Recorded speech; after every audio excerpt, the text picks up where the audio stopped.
Time Sport. Résultats, infos, analyse. Toute l'actualité sportive est dans Time Sport tous les jours de 20h à 21h avec Bilal Nenman sur Beurre FM.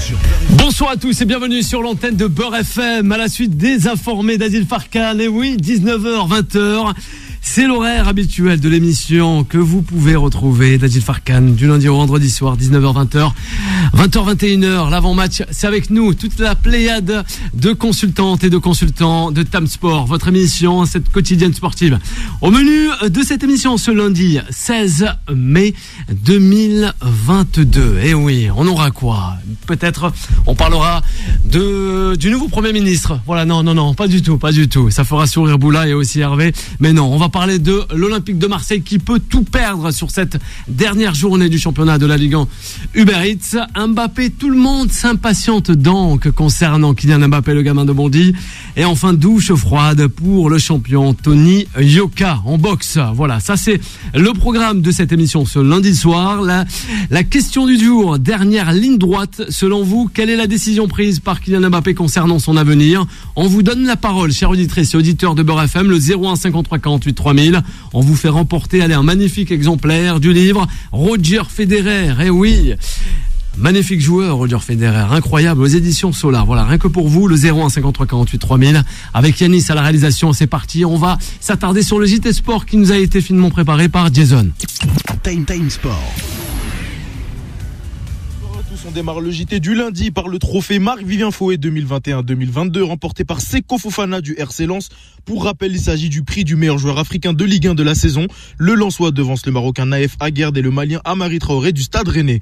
En Allemagne, c'est Christopher Nkunku qui a été élu meilleur joueur de Bundesliga 2021-2022. Le Français du RB Leipzig, auteur de 20 buts et 15 passes décisives, est logiquement récompensé de sa saison exceptionnelle. On termine la page foot avec les résultats importants dans la course au titre ce dimanche en Angleterre et en Italie où rien n'est joué pour le titre. West Ham a accroché Manchester City 2 buts partout hier après-midi, tandis qu'en Italie, le Milan AC a battu l'Atalanta Bergame 2-0. Les Mancuniens et Milanais seront donc officiellement champions en cas de résultat positif lors de leur dernière journée de championnat. Enfin, un mot de tennis et Gaël Monfils qui annonce son forfait pour Roland Garros. Le numéro 1 français touché au talon droit déclare ce lundi sur son compte Twitter ne pas être en état de se déplacer sur le court. Voilà, c'est tout pour moi ce soir en vous souhaitant une bonne émission avec Bilal Nedman et toute l'équipe Time Sport. Allez, merci Jason. Pour m'accompagner ce soir, on aura Juan Trocé. Comment ça va, Juan Trocé? Hola, buenas tardes, très bien. La Ligue espagnole est presque finie et nous connaissons déjà les 4 équipes espagnoles qui vont aller en Champions League la saison prochaine. Oui, pas que, on aimerait connaître aussi les nouveaux joueurs arrivant dans cette Ligue 1, on espère en tout cas. C'est les tweets qu'on le peut constater sur les réseaux sociaux concernant toi, Juan Trocé. J'espère que Juan Trocé Dorado nous donnera des informations sur Kylian Mbappé et aussi ce club qui est le Real Madrid. Le coach Tolé sera avec nous. Hervé est avec nous ce soir. Comment ça va, Hervé? Bonsoir Bilal, bonsoir à tous les auditeurs, content de te retrouver. Nous aussi. Cette fin de saison. Boula est content de te retrouver. Bonsoir Boula, comment ça va? Bonsoir, très bien et vous? Oui, ça va très très bien Boula. Alhamdoulilah. Nous aussi Boula. Voilà, tranquillement avec Boula, il a fait beau. Elle est un petit peu beau, il a plu quand même sur la région parisienne. Mais on espère que vous prenez du temps à écouter Beurre FM, la radio de la diversité, le premier sujet de cette émission. Allez, ça arrive, on descend dans le sud de la France. Time Sport. Le sujet des sociaux. Ben voilà, tout comme ta belle coupe de cheveux, Hervé. Elle te va très très très bien. Le 01 53 48 3000, vous êtes à l'affût sur les réseaux sociaux ou même à l'écoute de la radio qui est Beurre FM. On vous fait partager justement toutes ces informations. Le transfert, en tout cas, on annonce un transfert colossal à Marseille durant la période estivale. Êtes-vous d'accord ou pas? Marseille peut tout perdre sur cette dernière journée du championnat qu'est la Ligue 1 Uber Eats. Écoutez, allez, l'équipe de Time Sport, Juan Trocé, ça se précise, peut-être l'achat, la vente, du moins, de l'Olympique de Marseille. Oui, il y a la dernière journée. Il y a cette histoire. Un petit clin d'œil aussi à Djamel qui nous accompagne dans ce studio de Beurre FM. On parle depuis des mois et des mois de cette histoire. Mais pour revenir à la question sportive, c'est vrai que Marseille a perdu une opportunité de se mettre à l'abri justement et pouvoir jouer la Champions League en allant perdre face à Rennes avec ces 2-0. Maintenant, il va falloir jouer tout lors de la dernière journée. J'ai confiance en Marseille. Ça fait des mois que je défends cette idée parce que c'est maintenant qu'il va falloir montrer effectivement qu'ils ont mérité de se retrouver aussi haut dans le classement. Surpris par contre de la performance peut-être de Monaco, je les attendais pas si haut. Mais pour revenir à Marseille, Sampaoli petit à petit, c'est vrai qu'il n'a pas annonce de départ, disons fixée. Hein. Il a beaucoup changé tout au long de cette saison. Mais je pense que le travail qui a été accompli par Sampaoli, mais aussi par le staff qui est avec lui, est quand même un travail très intéressant et qui peut payer dans la saison prochaine. Ouais. Donc ça serait quand même méritoire de pouvoir aller en Champions League. La seule chose, c'est que derrière, il va falloir faire aussi l'effort d'étoffer cette équipe pour que Marseille ne fasse pas le ridicule comme dans le passé en Champions League où 0 points. Voilà, avec 0 points, se retrouve en Europa League ou même pas en Europa League. Donc, ce qui est intéressant effectivement pour Marseille, c'est de tout donner lors de cette dernière journée. Et j'ai confiance en Sampaoli et les hommes de Sampaoli du côté de Marseille. Bilal, on t'écoute. Oui, Hervé. Allez, vas-y, on te permet. Merci. Cette équipe de Marseille me fait un peu penser à un coureur de fond en fait qui s'engage sur un marathon de 10 km. C'est pas mal le coureur de fond. Ça va loin les coureurs de fond. Qui donne tout sur les 8 premiers kilomètres et qui lors des 2 derniers kilomètres s'effondre littéralement. Et c'est un peu ce qui se passe avec cette équipe marseillaise. Elle a très bien commencé. Elle nous avait beaucoup enchanté, beaucoup émerveillé. Et force est de constater que depuis ces 2-3 derniers mois, c'est beaucoup plus difficile. Sur les 7 derniers matchs, il y a quand même 4 défaites. Défaites contre Feyenoord, défaites contre Paris, contre Lyon, grosse déculottée lors de l'Olympico, Et il y a cette défaite qui fait également très mal contre Rennes à 2 journées de la fin. Donc moi, je suis très inquiet pour l'Olympique de Marseille. J'aimerais vraiment les voir en Ligue des Champions parce que je suis vraiment curieux de savoir ce que cette équipe pourrait faire en Ligue des Champions. Mais je suis vraiment très inquiet, notamment au niveau de l'entraîneur. J'ai parfois du mal à comprendre les choix de Jorge Sampaoli, comme le disait très justement Juan José. On en parlait aussi avec Terence et le coach Tolé à l'époque. On a du mal à avoir une lecture claire des choix de Juan José. J'arrive pas à comprendre comment un mec comme Milik, sachant que t'es mené 2-0, un mec comme Milik ne rentre pas en jeu en fait. J'arrive pas à comprendre. Il y a des problèmes entre Milik et... J'arrive pas à comprendre pourquoi il fait rentrer Lirola latéral gauche. Un coup il le met latéral droit, il y a des supporters qui n'ont pas compris aussi. Un coup il le met ailier droit, là il le fait rentrer latéral gauche. J'ai du mal à comprendre la gestion du cas Harit. Il avait bien commencé, puis après il a disparu des radars. Et là depuis un mois, il revient en forme, mais il souffre un peu le chaud et le froid. Donc il y a beaucoup d'incertitudes. Je pense que si Marseille veut vraiment performer la saison prochaine, non seulement il va falloir se renforcer, mais aussi il va falloir se poser la question, est-ce qu'on continue avec Sampaoli ou est-ce qu'on prend un autre entraîneur? Alors justement, on va essayer d'avoir aussi Boula. Mais ça paraît compliqué de prendre un autre entraîneur, d'autant plus qu'il y a à peine 15 jours, le président a pratiquement assuré Sampaoli de sa continuité avec l'Olympique de Marseille. Donc l'idée de toute façon, c'est que et Boula, je pense que sera d'accord, c'est qu'il faut donner de la stabilité à Marseille, qui ne l'a pas depuis un certain nombre d'années. Peut-être elle arrive. On a essayé à un moment donné avec Rudy Garcia, mais ça s'est mal passé avec Zubizarreta, donc il a pris la reine de cette équipe. Et donc maintenant, il faut donner de la stabilité. Donner de la stabilité, c'est garder un entraîneur. C'est vrai que peut-être qu'il aurait pu faire mieux, mais pour l'instant, il est qualifié pour la Champions League, même s'il doit jouer les barrages, mais il est qualifié pour la Champions League, donc c'est quand même un résultat assez intéressant. Alors Boula, on l'écoute. En tout cas, tout ce que je sais, c'est que c'est facile de dire il aurait pu faire mieux. Déjà, il a fait mieux par rapport au travail qu'il a mis en place et par rapport aux résultats qu'il a, par rapport aux finances du club, parce que ils ont fait des prêts, ils ont fait des trucs. Je pense qu'il y a eu un gros travail de fait au niveau des dirigeants marseillais. C'est sûr qu'ils n'ont pas fait d'excès sur les dépenses. Et je pense qu'ils sont en train de payer les résultats en Coupe d'Europe. Tous les matchs européens. Je pense que le jus qui leur manque, c'est ces matchs européens où ils auraient dû se faire éliminer vite fait. Ça a peut-être fait du bien pour finir deuxième au niveau fraîcheur. Et après, il y a un truc qu'il faut pas oublier, c'est que tu as des joueurs qui sont à Marseille, ils sont justes. Et Sampaoli, il le sait très bien. Et c'est pour ça qu'il est toujours en place. On sait très bien que dans le recrutement, il n'a pas les enveloppes nécessaires comme certains grands clubs. Pourtant, Marseille, c'est un grand club, mais qu'est-ce que tu veux? Tu prends les finances de Marseille, il manque les finances de Marseille. Tu prends Rennes. Rennes, pourquoi ils sont devant? Parce qu'il y a une formation qui est derrière. Il y a une philosophie de travail au niveau de la formation. Ça veut dire que ils sont arrivés avec des jeunes de qualité dans le centre de formation. Et tu prends Saint-Pauli, au niveau de la formation, il n'a pas ce potentiel intéressant. Alors, quand il prend Milik, il ne le prend pas, c'est que pour lui, Milik, il correspond pas à un attaquant efficace. Ça, c'est le football qui est comme ça. Pour moi, Milik, c'est juste. Milik, c'est juste. Ouais, c'est juste. Alors, Milik, tu n'as pas le niveau pour jouer à Marseille.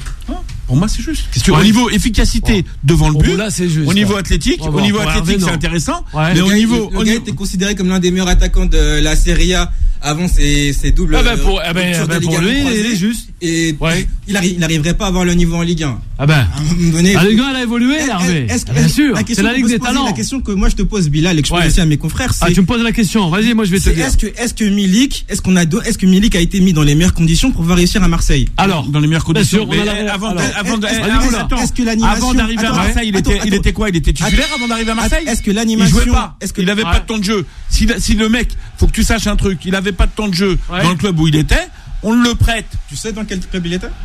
Pourquoi? Mais tu me demandes, je sais qu'il jouait pas dans les clubs où il était. Il jouait à Naples, il jouait pas. Pourquoi? Parce qu'il avait eu du mal à récupérer ce que je disais, de ces doubles ruptures des ligaments croisés. Il a eu du mal à récupérer le niveau. C'est ça qui a fait qu'il était en perte. Oui, mais tu as vu ce que tu viens de dire? Tu fais raison pour laquelle. Tu fais un lapsus. Non, c'est pas. Mais si, je vais t'expliquer pourquoi. Parce que tu dis il était mal. Faut que tu saches que le haut niveau. Il n'y a pas de mal ou t'es pas mal. Si t'es prêt physiquement, mentalement. C'est le haut niveau. Aujourd'hui, quand tu proposes des joueurs à des clubs, tu sais ce qu'ils disent? Non, il revient de blessure. Alors quand ils reviennent de blessure, ils prennent pas de risques. Tu prends des risques sur un blessé. Quand tu prends un risque sur un blessé, à un moment donné, tu te retrouves dans la situation que le mec, maintenant, si mentalement, il est peut-être pas costaud nécessaire pour subir, parce que tu sens qu'il subit pas, il aime pas, en tout cas, je te dis, pour moi, il fera pas partie du groupe Olympique de Marseille si Saint-Pauli. C'est clair, si Saint-Pauli, il reste, Milik le coach Tollet, justement. Moi, j'arrive pas à comprendre comment on peut dire que Milik n'a pas le niveau. Bien sûr. Il y a quand même eu, je crois, 10 ou 11 recrues à l'intersaison. Je crois que Rudy Garcia a pas eu autant colossal de renforts à Marseille lors du mercato estival. On peut pas dire que Saint-Pauli n'a pas eu les moyens, n'a pas eu les ressources pour pouvoir faire briller cette équipe olympique. Alors, c'est le coach Tollet, Marseille. On écoute le coach Tollet, Boula. Garcia avait mis 30 millions pour l'ami hollandais, donc déjà quand tu mets 30 millions pour Strootman, c'est malheureusement compliqué. Là tu te rends compte, tu payes, il a raison. Il y a un autre point. Alors c'est quoi? Il y a un autre point concernant Saint-Pauli, c'est vrai que on peut s'attendre à mieux, mais pour le moment, même si ça paraît difficile, même si l'effectif est à bout de souffle, l'effectif est juste aussi. Ça, ils le disent depuis le début. Il y a 3-4 joueurs qui auraient dû arriver en plus par rapport aux objectifs, et ça, il l'a toujours dit depuis le mois d'août, qui ne sont pas arrivés. On peut me dire ce qu'on veut. T'as certains postes qui sont peut-être doublés, t'as un peu de monde au milieu, mais sinon, il y a la quantité le banc, la profondeur est extrêmement juste, et c'est vrai qu'après, avec la Coupe d'Europe, ça a fait très juste. Maintenant, Boula, tu sais bien que quand tu es à l'Olympique de Marseille, tu ne peux pas faire un pass sur une coupe européenne, et ils ont les moyens encore, ils ont les cartes en main. Claude, ils ont encore quand même les cartes en main au Vélodrome pour se qualifier face à Strasbourg, qui ne sera pas une mince affaire. Mais si dans quelques jours tu te qualifies en battant Strasbourg et que tu as atteint une demi-finale de Coupe d'Europe, la saison, au vu des moyens, sera plus que réussie. Là, si ça se passe comme ça, tant mieux. Mais le problème, c'est qu'aujourd'hui, quand tu fais un calcul, quand les clubs font un calcul, ou comme les entraîneurs font un calcul, c'est vrai qu'ils veulent jouer tout. Mais quand tu fais un calcul, il y a un truc qu'il faut savoir, c'est que la priorité aujourd'hui, Marseille, pour retrouver le Grand Marseille, alors c'est la Ligue des Champions. C'est la Ligue des Champions. Et le problème, c'est que tu prends Longoria. Ils ont des exigences au niveau budget. S'ils font la Ligue des Champions, ils ont un budget nécessaire pour recruter un ou deux joueurs. Alors quand tu me parles de jouer les deux tableaux, quand tu joues les deux tableaux, non mais tu vois ce que tu dis. Mais t'as vu ce que tu dis? Cette année ils n'ont pas les moyens, ils sont obligés de gérer. Moi quand je vois un joueur comme Saliba, quand je vois un joueur comme Saliba qui a été élu meilleur espoir, je dis pour moi ils ont fait un bon coup pour ce gamin, parce que ce gamin il était un peu, il était à Arsenal, Saint-Étienne, Arsenal, Saint-Étienne. Et quand tu regardes aujourd'hui, c'est un joueur qui plaît à pas mal de grands clubs européens. Juan José, Marseille. Vous entendre parler parce que ils sont justes. Ils ont réussi quand même à faire une demi-finale des Coupes d'Europe. Juste en effectif, Ils sont je dis justes, moi. En effectif. 12e, 3e. En effectif. Ils peuvent se qualifier directement. C'est pas mal, c'est pour ça. Mais bien pour sûr. une équipe qui est juste. Alors là, j'aimerais avoir des équipes. Non, mais quand même. en effectif. Après, il y a un jeune qu'il faut. Claude, il y a un jeune qu'il faut pas oublier à Marseille. Alors c'est qui va peut-être finir à l'Atlético de Madrid, que tu dois savoir. C'est le petit Camara, parce que Camara, lui, c'est plus lui, c'est pur produit de la formation. Et un mec comme Saopoli, comme il est en fin de contrat et ils n'ont pas réussi à négocier, il n'a pas regardé s'il était en fin de contrat, il n'a pas regardé la négociation, il n'a pas mis de pression, il l'a mis titulaire. Et Saopoli, c'est un mec qui connaît très bien le ballon. Quand je vois le petit Camara, aujourd'hui les clubs étrangers, comme il y a des clubs étrangers qui le voulaient, ils ont dit mais nous on peut plus se mettre, on n'a pas l'argent nécessaire pour récupérer un joueur comme ça. Il y a que des clubs qui font la Ligue des Champions qui sont sur lui. Alors après faut pas oublier certains travails que à l'Olympique de Marseille il y avait pas. Tu vois, ces joueurs de plus-value ou des mecs comme Guendouzi qui est prêté et que là que tu le vois un petit peu s'épanouir. Tu sens qu'il y a un travail de fait malgré qu'il n'y a pas d'enveloppe. Et après, quand t'as pas d'enveloppe, c'est pas évident de jouer les deux tableaux. Alors, Juan José, on revient à Hervé aussi. Il va falloir continuer. C'est un club justement qui est en reconstruction, je dirais pas des constructions. En construction, en vente aussi peut-être. Oui, il y a cette histoire de la vente, mais si vous vendez Marseille, on doit espérer qu'il y ait de l'argent qui arrive derrière pour étoffer donc cet effectif et pouvoir aller faire face en Ligue des Champions, parce que si vous êtes qualifié en Ligue des Champions, ça sera beaucoup plus simple à vendre, et bien vendre peut-être l'Olympique de Marseille. Mais encore une fois, Sampaoli, on croit ou on croit pas en lui, mais le travail qu'il a été fait avec les moyens qu'il avait sont quand même un travail qui est assez satisfaisant. Je pense que les structures actuelles de l'Olympique de Marseille, nous avons eu le responsable de la formation ici même il y a quelques semaines. Donc il continue à travailler sur la formation. C'est vrai que sur des jeunes c'est compliqué de se positionner quand il y a une valeur marchande assez importante et qu'il y a d'autres clubs qui s'intéressent à eux. Mais Marseille aujourd'hui a la possibilité effectivement de continuer à travailler petit à petit. Moi, ce que j'aimerais éviter, c'est de voir ce qu'on a vu avec Lille à un moment donné. Ce n'est pas parce que Lille a réussi à gagner la Ligue 1, qui a réussi à se qualifier 2 fois des suites en Champions League, pour après terminer au milieu du tableau, pour disparaître pendant 10 ans et puis revenir peut-être dans 10 ans. Non, ce qu'on a besoin en France, comme dans toutes les ligues, c'est d'avoir des clubs qui, comme je pense en Espagne, à Séville ou à Villarreal à un moment donné, qui sont capables, effectivement, sur 10 ans, de petit à petit, Conference League, Europa League, et puis arriver... Juan José, t'as raison de parler de Lille. Juan José, t'as raison de parler de Lille, parce que, tu sais, le problème de Lille, c'est que tu prends un mec comme Lopez. Aujourd'hui, la banque qui suivait, on lui reproche d'avoir mis le club à plat au niveau de l'argent. Il a dépassé les limites de l'argent. C'est là que tu vois la gestion d'un club. Et là, je suis content que tu parles de Lille parce que c'est un bon exemple. Quand tu regardes le président de Lille, pourquoi on l'a bougé et on a mis Olivier Létang? Parce que fallait remettre le club à flot pour avoir une gestion différente, pour pas se mettre à la rue comme regarde, tu regardes l'état de Bordeaux aujourd'hui. C'est du n'importe quoi. Ce n'est pas que la gestion du côté des Bordeaux. Oui, mais non, mais ce n'est pas que la gestion financière. Mais après, il y a beaucoup de paramètres. Non, mais c'est pour revenir de la gestion de Pablo Longoria qui fait très attention. Il n'est pas là à vouloir faire n'importe quoi sur le recrutement ou se mettre de l'argent dans la poche comme certains y font, parce qu'il faut pas oublier, c'est que Pablo Longoria, c'est quelqu'un de propre. Hein. Non, mais c'est des paris réussis parce que c'est des. Et le pire, c'est que c'est des jeunes de la formation française. En fait, on peut être exigeant quand il s'agit de l'OM. Il faut pas oublier que Longoria, il est arrivé il y a à peine un an et demi. En un an et demi, il a métamorphosé, en tout cas, la mentalité à Marseille. Tous les joueurs, faut pas oublier qu'il a fait venir.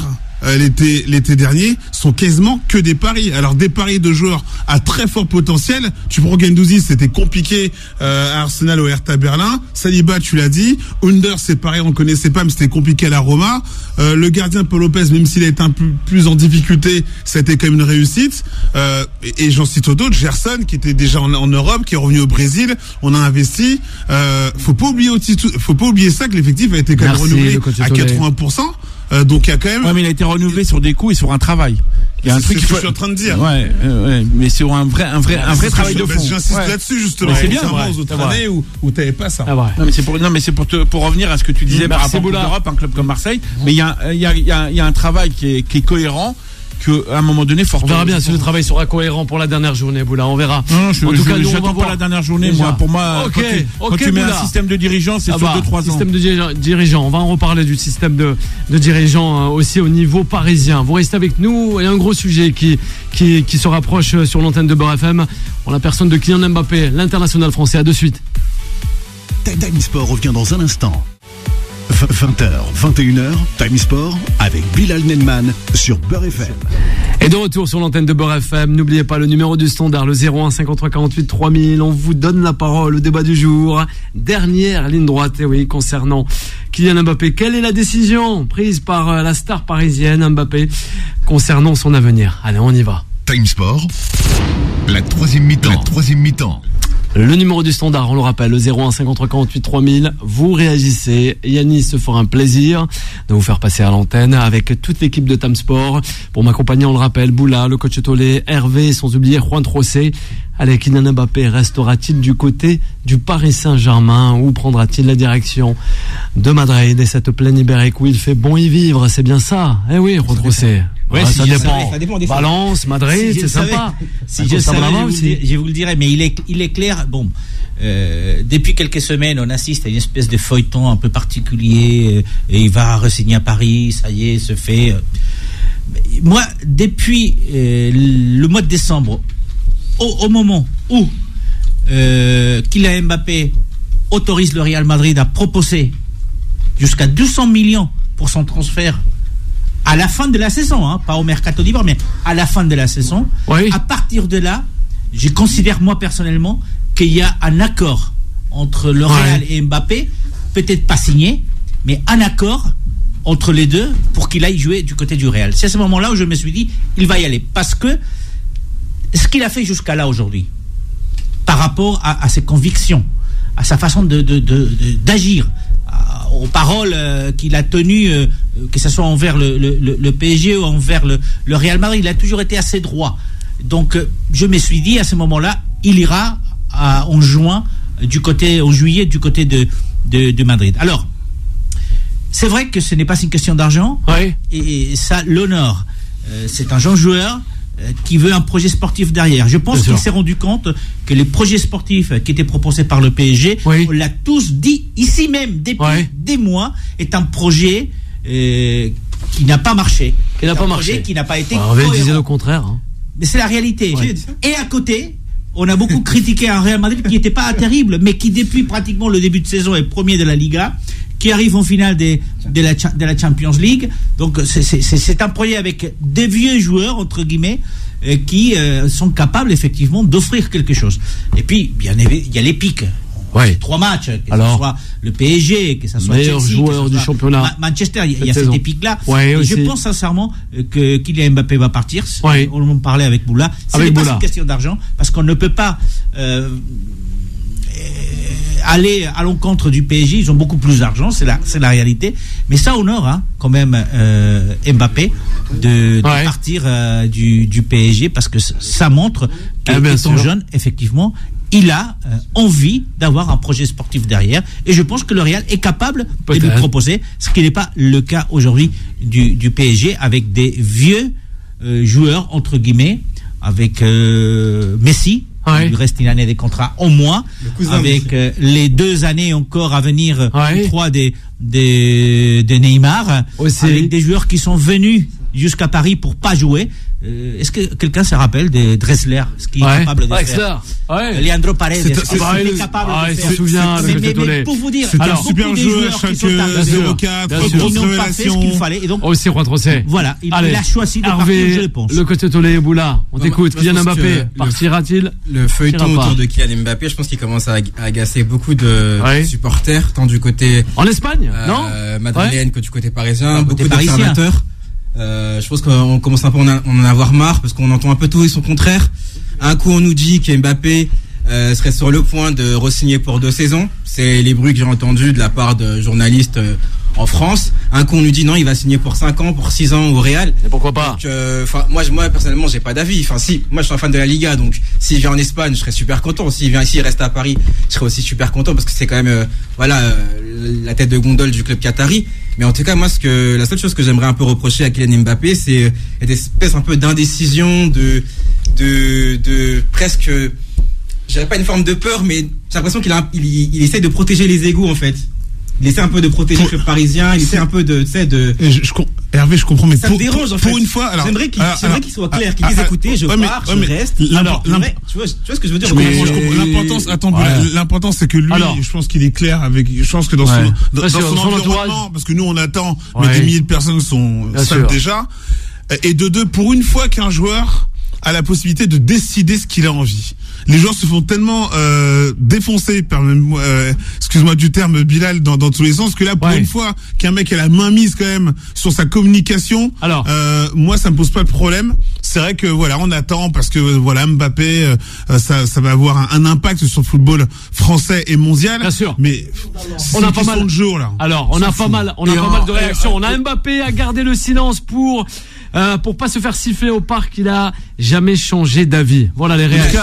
En tout cas, c'est tout. C'est tout à son honneur. Je pense qu'il a un contrat jusqu'à Metz. Je pense que le moment qu'il doit annoncer, c'est le dernier match. Et puis je pense que en termes d'image, il a un truc très positif, c'est qu'il mélange pas tout. Il a un contrat avec Paris, il peut pas se permettre de dire aujourd'hui où il a signé. Bien sûr. Ça c'est je pense que dans sa communication, il a raison. Alors Boula, c'est dans On va revenir à Hervé. On a pas mal d'auditeurs aussi qui aimeraient réagir concernant Kylian Mbappé. Hervé, rapidement, on a Julien et aussi Denis qui nous appellent. Moi, j'aimerais juste répondre à un point intéressant que soulevait le coach Otolé. On t'écoute. Quand il disait que il prenait son temps, il voulait pas entre guillemets froisser les supporters parisiens. Moi, je trouve ça quand même incroyable qu'on se dise qu'aujourd'hui, je sais qu'il y a une époque on critiquait les joueurs, on les traitait de mercenaires. Parce qu'il venait dans un club, il signait un contrat de 5 ans et il partait au bout de 2 ans. Là, on a un joueur français qui a 22 ans, qui décide d'honorer son contrat jusqu'à la fin.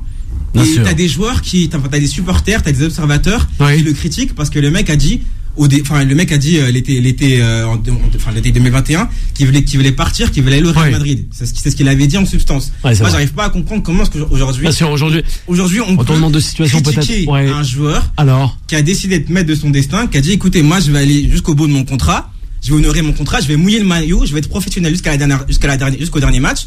Mais après, je pars. Et qui a essayé, de faire gagner 200 millions au PSG. Et il n'était pas obligé.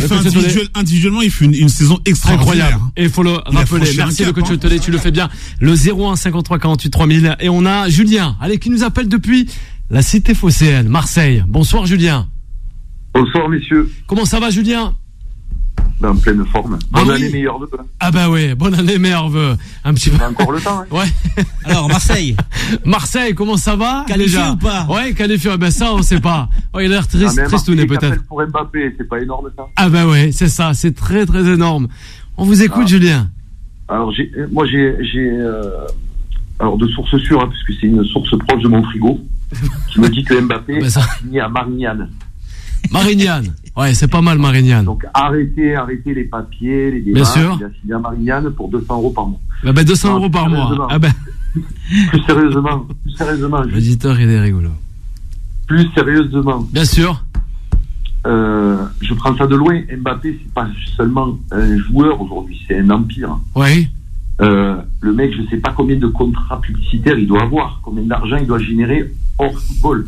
On est autour, je te donne les chiffres, c'est autour des 70 millions, c'est la fourchette haute qui a été établie par son agent en contrat par an. Son agent, sa représentante, l'avocate, 70 millions. Sa boîte de com. On est d'accord que les contrats signés avec Paris vont peut-être être différents de ceux qu'il va signer avec Madrid, donc ça se fait pas. On parle pas du recrutement de Bourigeaud là. Voilà, il a juste à changer de meublé pour aller autre part. Là, on parle de Mbappé avec des contrats mirobolants et des choses qu'on n'est pas forcément au courant. Donc la décision, elle est longue. Ce qui m'embête un peu, c'est tous ces débats stériles. Il part pas. La seule chose que j'ai à dire, c'est que on manque beaucoup de respect à ce jeune garçon. Il est très jeune. s'expriment très bien. Aussi. Et on n'aime pas forcément ça en France, les gens qui réussissent, qui ont plein d'ambitions, qui sont doués, qui sont forts. Ça fait chier, ça agace. On préfère les gens un peu tumultueux, tu vois, le côté un peu, le côté un peu gangster, machin. Ça a toujours plu. Et ça m'agace. J'aime le buzz, c'est vrai, t'as raison.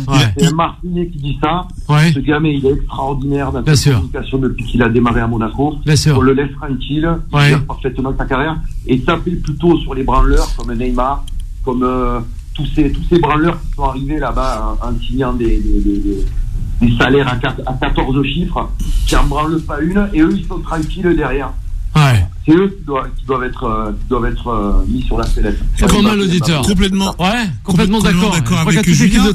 Complètement d'accord avec Julien. Je pense qu'on est quasiment tous. C'est que tu prends le cas de Mbappé comme il l'a très bien défini. Mbappé, on a juste attendu qu'il loupe un penalty avec un euro certes aussi raté pour le défoncer, mais à un point. Et là, en fait, tu te rends compte de la haine qu'il y a. En fait, c'est-à-dire que tout de suite, on attend le dérapage, on attend la mauvaise performance et c'est là que c'est extrêmement malsain. On est dans un monde qui est extrêmement quand même malsain parce que comme il le dit, sa communication elle est top. Le gars Hervé l'a dit aussi, il fait certainement pour moi sa meilleure saison depuis qu'il est en pro, même si le PSG a été très moyen.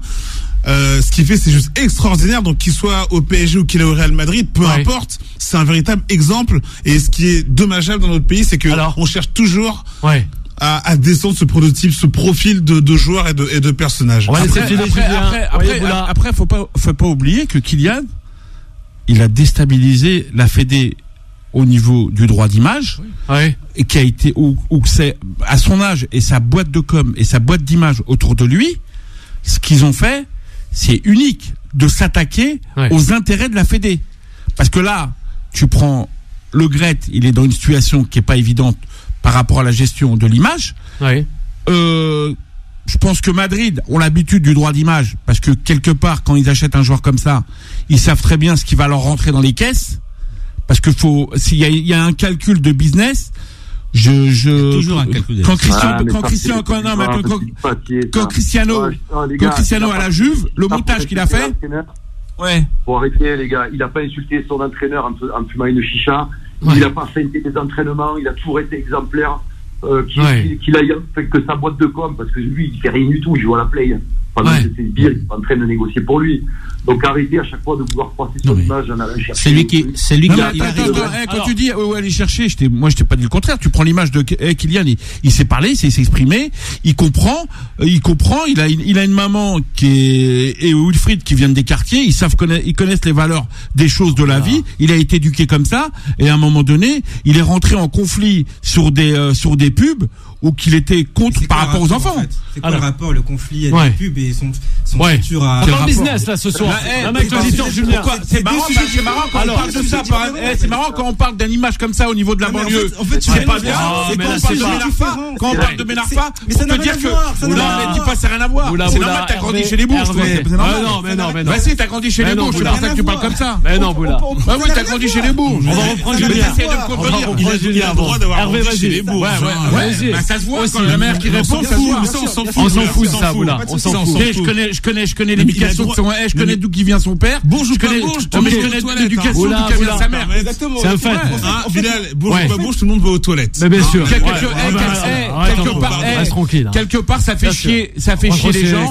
Ça sort par le même orifice. Quelque part, ça fait chier les gens, un joueur comme Kylian, bien sûr, qui soit intelligent dans la gestion. C'est Boula qui dit, c'est pas de problème, Boula. C'est un enfant des quartiers. Merci, Boula. Merci. On va reprendre Julien.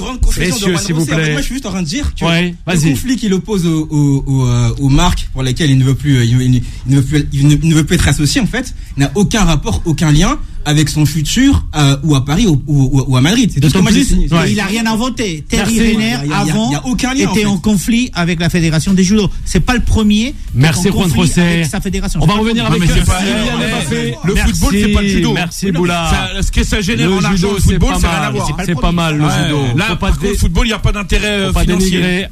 C'est pas la même cour. Faut pas dénigrer le judo. Un grand merci à Julien. Voilà, il est enflammé, Julien. Il raccroche pas, Julien. On va lui envoyer un magnifique livre, voilà, de Roger Federer aux éditions Solar, c'est promis. Yannis se veut lui envoyer justement, voilà. Et Denis, on va essayer de reprendre juste après la dernière pause. Time Sport revient dans un instant. 20h, 21h, Time Sport avec Bilal Nenman sur Beurre FM. Toujours avec l'équipe de Time Sport, 20h, 21h, en live avec Boula. Et oui, assez explosif, tout comme Hervé. Le coach Tolé sera avec Juan Rosset. Un petit clin d'œil aussi. C'est une bonne guerre avec Hervé, c'est pas. Allez, à l'équipe, à Farid, sans oublier aussi Amel et Jamel. Voilà, pour nous accompagner. Le 01 53 48 3000, vous faites comme Denis. Eh oui, Denis. Là aussi, Denis nous appelle du Sud. Pour Denis, Juan Rosset, c'est un vrai connaisseur du football espagnol, voire du Real Madrid. Bonsoir Denis. Bonsoir tout le monde, bonsoir la team. Comment ça va Denis? Alors, ça va à Marseille, on va bien. On descend de notre vélo pour vous appeler. Il y a beaucoup de Marseillais. Vous savez, je vous ai entendu parler tout à l'heure de Mbappé. J'ai un scoop pour vous. Ah ben allez-y. Je l'ai croisé récemment quand il est venu avec l'équipe de France ici. Il m'a dit... c'est fait alors. Tu connais Nana Mouskouri? Je lui ai dit non. Il m'a dit si Paris devenait de marbre et Madrid une belle rose, je ferai une marche de Paris pour aller cueillir la rose. Voilà ce qu'il m'a dit Mbappé. Voilà. Voilà. Il se sent poète ce soir, l'auditeur Denis. En tout cas, Denis, Mbappé, oui. Il ira à Madrid. T'es le poète de l'Olympique de Marseille alors? Ah bah... Ouais, je suis poète. Il m'a dit je ne nage pas contre les courants. Je suis les anges. Alors justement, ça fait sourire Juan Rosset. Pour vous, Denis, Mbappé, le bon choix, c'est Madrid. Oui, c'est Madrid, c'est le bon choix. Et puis je crois que on lui demande trop à Mbappé à Paris. On lui demande de créer une histoire. Et c'est trop dur pour lui. Donc il a essayé pendant 5 ans et il faut qu'il aille faire autre chose ailleurs, là où l'histoire y est déjà. Un peu comme font certains, même s'ils sont en fin de carrière, c'est le cas de Lewandowski qui veut quitter le Bayern. Oui. Donc il faut aller là où il sera mieux exposé pour éventuellement prendre des titres individuels, même si on reste en tête à Paris les aura, mais ce sera plus dur. Voilà, c'est mon point de vue. Juan Rosset, le point de vue de Denis. On revient toujours à quelque chose de très particulier, je crois que vous le disiez tout à l'heure, c'est que lui il croit à un projet sportif. C'est bien de ne pas penser qu'à l'argent. C'est vrai que quand tu as un contrat à 200 millions, tu pourrais te dire, mais encore une fois, et Denis a raison, il a 22 ans. Donc il doit construire son histoire. Et il va la construire peut-être demain avec le Real, peut-être après-demain avec Manchester ou avec Liverpool, puisque les dernières semaines, on a vu Liverpool qui s'était rapproché, voir s'il y avait une possibilité. Donc, il faut le laisser, il faut qu'il construise, et ça, c'est bien pour le football, parce que c'est vrai, et Claude le disait aussi, on parlait des joueurs, et quand on parlait des millions comme ça, on parlait des mercenaires. Ben non, lui, il a l'opportunité de démontrer qu'il n'est pas un mercenaire, qu'il croit à un rêve, qu'il croit aussi à un projet sportif, que ce soit le Real ou que ça soit un autre, peu importe, mais c'est bien pour lui et c'est bien pour le football. Bilal, juste Hervé, parce que allez, vas-y avec Denis, auditeur, le coach Tolé Boula. On a l'impression qu'Mbappé il va jouer à Lorient. Mbappé il a la possibilité d'aller jouer au Real Madrid. L'un des plus grands clubs de l'histoire du football. Il va pas jouer à Moucron ou respect là-bas, c'est ça. Ah ben Bruges, c'est sympa. Arrête, non. Arrête. Il va quand même au Real Madrid, il a gagné 13 Ligue des Champions. Je pense Hervé, ça c'est un problème, je pense que c'est un problème des pros parisiens. Il y a une chose sur laquelle ils veulent pas comprendre, qu'il aille au Real Madrid ou pas. Le Real Madrid, moi j'ai entendu beaucoup de personnes dire ah ouais, maintenant aujourd'hui le Real Madrid, le FC Barcelone n'ont plus d'équipe, donc maintenant ça se passe à Paris. Là où ces gens-là, pour moi, n'ont strictement rien compris au football, c'est qu'il y a rien qui ne remplace l'histoire, rien ne remplace l'émotion. Un club se construit on parle de 100 ans, on parle de siècles, on parle de générations. C'est-à-dire que même si tu te retrouves à avoir des équipes amoindries, bah voilà, Barcelone ça va être un peu plus compliqué comme le Real Madrid ou d'autres, peu importe. T'as une histoire, t'as le poids de l'histoire. On parle de 13 Ligues des Champions. Un exemple. Et t'as des gens qui osent dire ah oui, maintenant ça se passe à Paris. Mais un exemple de ce week-end. Lewandowski annonce qu'il souhaite quitter le Bayern pour se rapprocher du Barça. C'est vrai. Et le Barça ces dernières années, ce n'est pas le Barça des Guardiola qu'on a connu à partir de 2018. Et c'est vraiment l'exemple. Il a tout gagné, mais il a envie d'avoir des nouveaux challenges. Il a envie de faire d'autres choses. Et comment expliquer qu'un Lewandowski souhaite quitter aujourd'hui le Bayern pour aller peut-être jouer effectivement avec le Barça. Parce que Barça, ça reste une identité. C'est financier. Non, c'est pas une question d'argent. C'est financier. Pas que à banaliser comme les comment t'es au Bayern, l'histoire de ces équipes en fait. S'il vous plaît, on s'écoute. Exactement. Ouais, il est d'accord. En tout cas, avant de terminer sur Mbappé, en revenant à Kylian, c'est sûr que la ferveur du Real de Madrid au niveau médiatique mondial, c'est peut-être un de ses choix, et surtout avec l'histoire du football, des résultats. Mais je pense que le choix qu'il a fait, et j'espère qu'il réussisse, mais je pense que ça va être un choix qui va pas être évident. Je sais pas comment ça va se passer dans les 3 ans à venir au niveau des anciens. Alors, j'ai pas envie qu'ils se loupent. Moi personnellement, désolé Boula, je te l'ai dit tout à l'heure, il n'y a pas tellement d'anciens. Bien sûr. Ouais, mais il y a un. Il reste une année à Modric. Une année. Modric. 2 années à Benzema. Mais la différence, c'est que Modric. Alors, Rodrigo, Vinicius, Camavinga, Mendy, c'est quoi? C'est des anciens, ça? Valverde. Non. Mais tu parles des mecs qui ont commencé leur histoire. Tu parles des mecs qui ont commencé leur histoire. Là, tu parles des mecs qui ont commencé l'histoire. Il y a un truc, faut que tu saches qu'au niveau médical et au niveau physique, tu parles de Modric, ce qu'il fait et ce que Benzema fait, dans quel état ils vont être.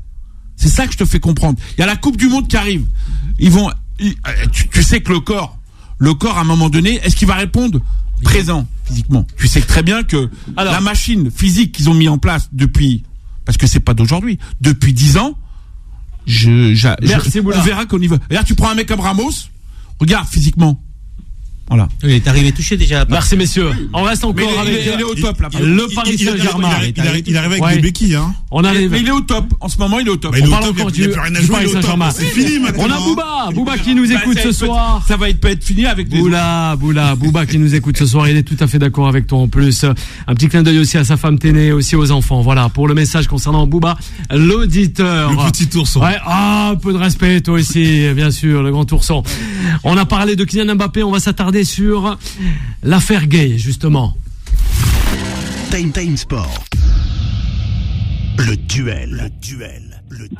Et son refus de porter un maillot floqué au dos des couleurs arc-en-ciel représentant les tendeurs LGBT, Idrissa Gueye fait beaucoup parler de lui en ce lundi, justement. Le coach Tollet. J'étais pas au courant, vraiment. Honnêtement, j'étais pas au courant de la raison. On a toujours Denis avec nous. Moi, ce qui me fait chier, clairement, c'est que Idrissa Gueye, c'est un joueur que j'apprécie, qui est droit dans ses bottes. Et en fait, il le montre de par ses convictions religieuse.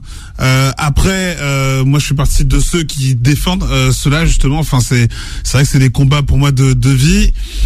Et personnellement, que ça tombe sur un mec comme ça, ça me fait chier. Voilà, ça me fait chier. Maintenant, après, il est dans ses droits, mais voilà, moi je trouve ça dommage. Voilà, je trouve que c'est triste plutôt. Ouais. Hervé. Là, j'aimerais te poser une question. Est-ce qu'on va répondre honnêtement ou est-ce qu'on doit la langue de bois? Ouais, mais je vois pas pourquoi à chaque fois tu fais l'esprit de m'attaquer à moi. Non, moi je t'ai rien fait en plus. Non, mais je comprends la question Hervé parce que c'est pas évident avec toi. Pourquoi je te pose la question? Pourquoi je te pose la question? C'est pas évident avec toi. Moi, je fais mon métier de journaliste, prendre Rosset. Pourquoi je te pose la question? On est bien d'accord, prendre Rosset, hein?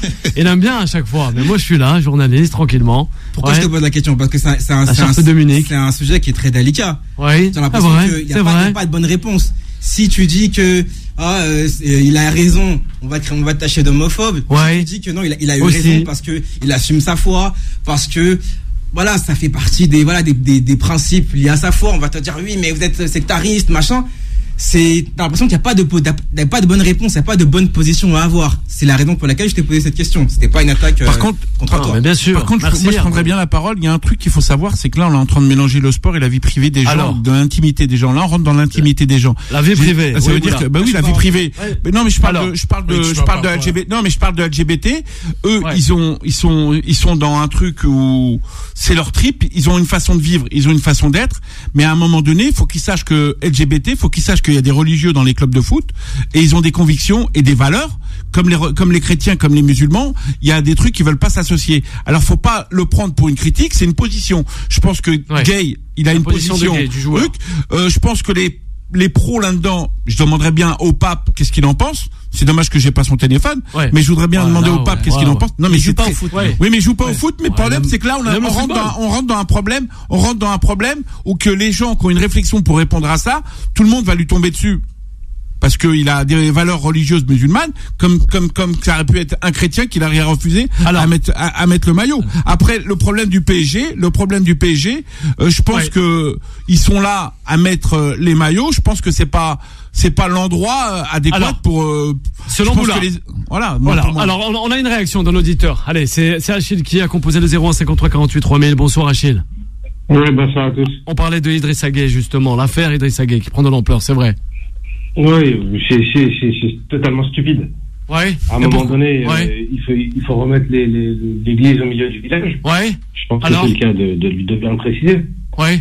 Moi, je pense du principe que c'est un joueur qui a un grand respect envers tout individu, peu importe sa couleur, son orientation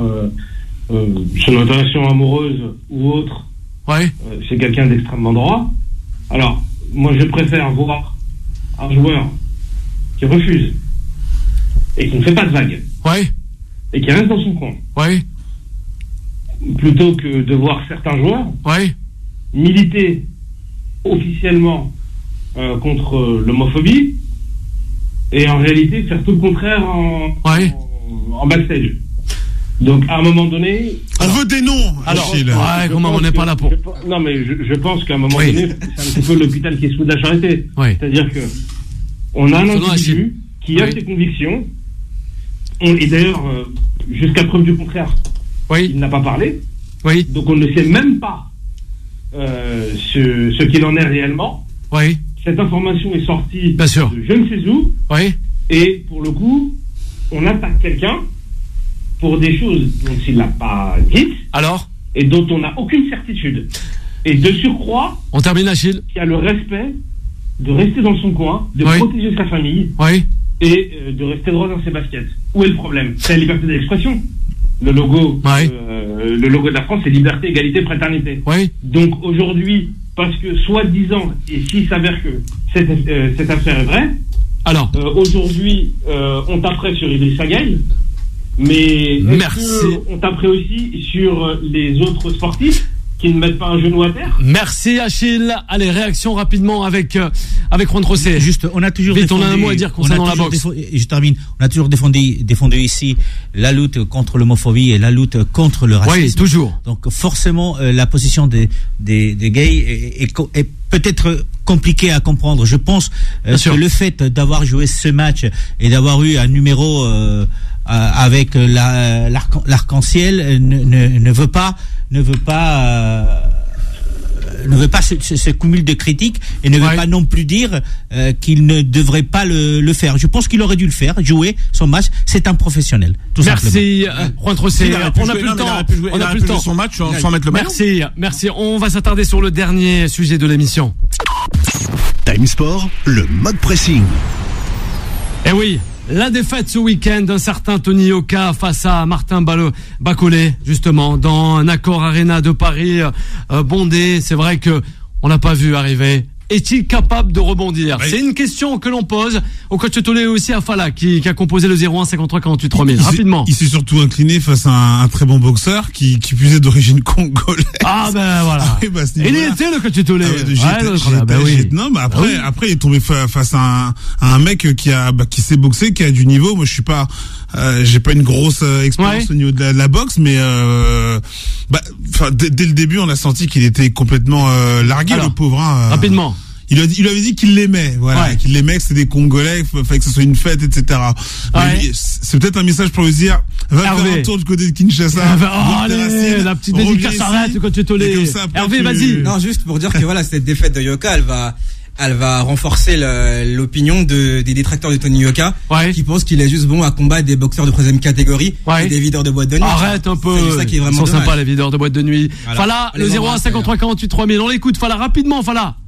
il est là, Fala, Tony Yoka. Comment vous allez? J'espère que vous allez tous bien. Ça va très bien, Fala. Ça va très bien, Fala. Salam, Fala. On a 40 secondes, Fala, pour revenir sur ça. En 40 secondes, on va plier court avec Yoka. Et là, regardez en plus le combat. Les gens, ils ont pas bien compris, en fait. Les gens, ils n'ont pas bien compris que Yoka, jusqu'à présent, il avait affronté des mecs de 0 niveau. Ouais. Déjà pour commencer. Alors maintenant, est-ce que les gens savent qui est Bakolé? Ouais, je crois pas trop. Bakolé, c'est pas n'importe qui sort n'importe où. Hein. C'est le meilleur sparring partner de Joshua, Fury et Deontay Wilder. Merci. Merci de rappeler, Fala. Ben, c'est important. Ça veut dire que ce mec-là, aujourd'hui, dans la hiérarchie, c'est le prochain à qui ils vont essayer de mettre la couronne mondiale. Yoka, il est pas prêt, mais il a absolument. Yoka est pas prêt pour Fala. Il a fini au sol. Ouais. Ça veut tout dire. Là, il est tombé sur du haut niveau de la boxe. Ouais. Et là, on l'a bien vu à l'interview à la fin du match. Il a très bien compris, il n'y avait pas besoin de parler. Fala, un grand merci, Fala. Vraiment, pour rien ces infos. Il a bien résumé, Fala. Tu maîtrises le sujet. Il maîtrise, Fala, tous les sujets. Bon big up à Fala, au coach Tolé, à Pointe-Rossé, Boula et Hervé. On se retrouve dès demain. Bye bye. Retrouvez Time Sport tous les jours de 20h à 21h et en podcast sur beurrefm.net et l'appli Beurre FM.